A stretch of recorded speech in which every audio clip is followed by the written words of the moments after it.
আজকে বহুদিন পর নিম গাছতলা আসলাম বা চকে আসলাম। চকে আসতে পারি না, চকে আসার সময় পাই না, যার জন্য আজকে অনেক দিন যাবত আসতে পারি নাই। আজকে আসলাম এই যে নিম গাছতলা এবং কি আমার সরিষা খেতে। আমি দেখতে যেতেছি এখন আমার সরিষা ক্ষেত্রে কীরকম হয়েছে, অনেক দিন যাবত আসি নেই, তার জন্য আগের থেকেই ফেসবুকে এই দেখতেছেন পোলাপানে খেলা করতেছে। এই যে বাচ্চা পোলাপানে, এত দুষ্ট পোলাপান খেলা করে রৌদ্রের মধ্যে আসে নিম গাছতলা আইসা, কত সাহস! এই দুপুরবেলা আসছে।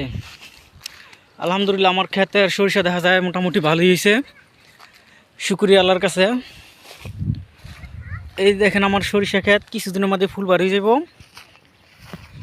আলহামদুলিল্লাহ। পুরো ক্ষেতেই ফুল বাড়ি হয়ে গেছে অলরেডি কাছাকাছি। যাক আলহামদুলিল্লাহ, আল্লাহর কাছে রাখো শুক্রিয়া যে ক্ষেতের আমার ক্ষেত খুব সুন্দর হয়েছে দেখা যায়। এতদিন আসি নাই, সবাই দোয়া করবেন আমার জন্য, আমার ক্ষেতটাও যেন ভালো হয়।